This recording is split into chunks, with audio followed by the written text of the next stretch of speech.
every single day that President Trump is in this office, there will be a major environmental accomplishment every single day of the Trump administration. At the Trump EPA, we're also launching what is the largest deregulatory action in the history of the country. We're going to be giving our director of the OMB a whole lot of work because we inherited a big mess from the Biden EPA. And working with Elon and Doge, I've canceled now $22 billion worth of grants. Now today is a special day for many reasons. The biggest reason why we're here is that this is the 100th day of the most consequential, historic first 100 days in the history of this country. That is just one very cringe-worthy moment of the president of North Korea, I mean the United States. It's 100 days under the presidency of Kim Jong Trump, who assembled all of his people to speak truth to power and honestly tell him what can be improved. Nope, just to lie to his face and make him feel good, stroke his ego, and let him know he's the best president to ever live. Congratulations to everyone on 100 days. That's been it's unparalleled in my memory and best I can tell ever. But it hasn't been busy for busy's sake. The president's promises made to the American people have been kept time and time and time again. Here are 4 additional very cringe-worthy moments, making a top 5 list of just the most insane, nausea-inducing moments of the president's cabinet kissing his ass. Let's start with Attorney General Pam Bondi. President, your first 100 days has far exceeded that of any other presidency in this country, ever. Ever. Never seen anything like it. Thank you. Your directive to me was very simple. Make America safe. And despite that, we've still been defending over 200 civil lawsuits filed against you. On top of everything else, I think I'm representing every one of you in this room in some capacity.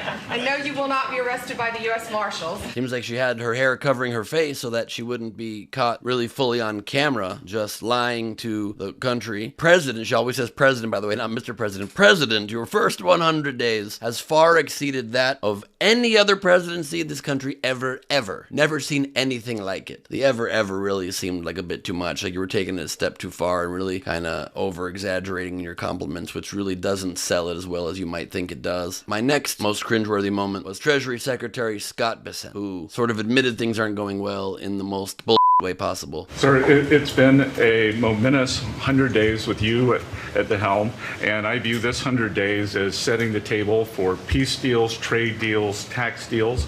So the next 100 days will be harvesting. You've created negotiating leverage and leadership that are going to yield remarkable results. Energy costs have plummeted.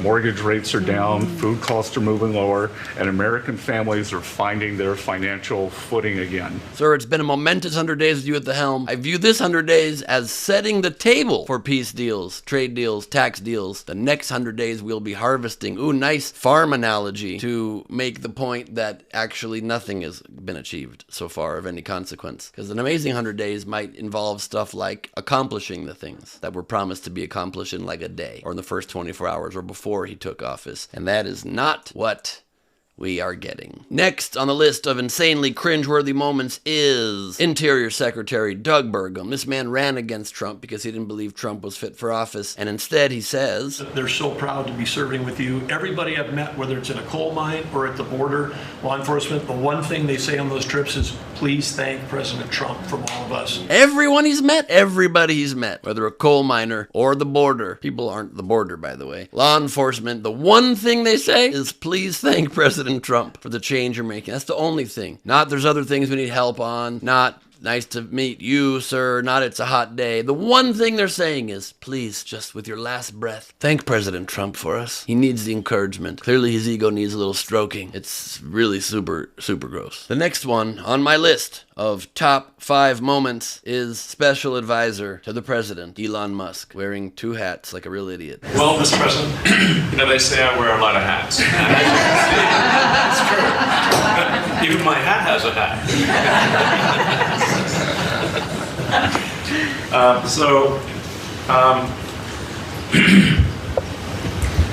A tremendous amount has been accomplished in the first 100 days. As everyone has said, it's more than has been accomplished in any administration before, ever.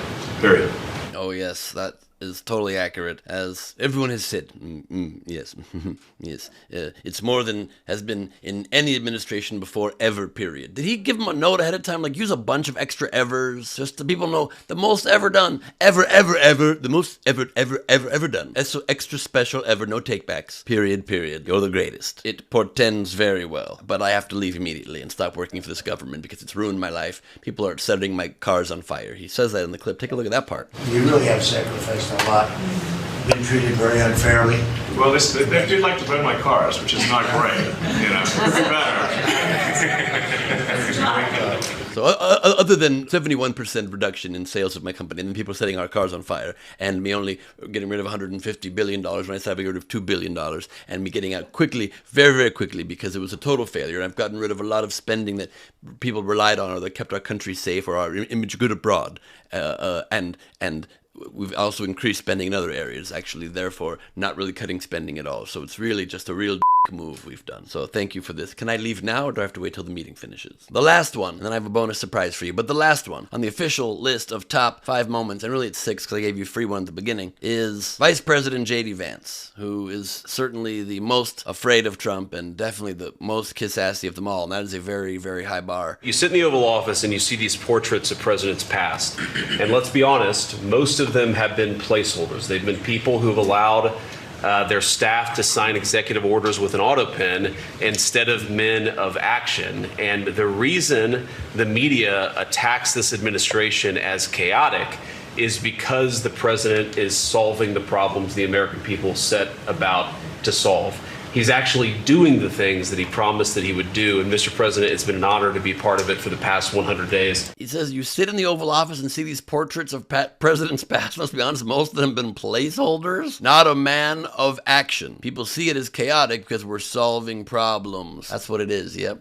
People are seeing it as chaotic because of all the problems being solved. People see problems being solved in their lives and they think this chaos has got to stop. It's not at all the actual chaos. The flouting of the laws, the taking away of people's rights, the deporting of American citizens, the stock market tanking, the prices of groceries not dropping in any sort of speed like people promised, the general fear of what's going to come when the tariffs really kick in, when our biggest trading partner, China, 145% tariffs kick in soon and the economy gets way worse. It's none of that. It's all the stuff that they're doing well that people really need stopped. And that's got to be the most cringeworthy because it comes from the Vice President of the United States, who is a heartbeat away, one Big Mac away potentially from the presidency. And it's a pretty good list of pretty bad, ridiculous, annoying statements. But 2 little bonus thoughts to leave you with quickly, if I may. And they are Secretary of State little Marco Rubio, who knew he'd have to go in there and kiss the president's ass, and he thought, ooh, how can I kind of have a little gimmick to do with it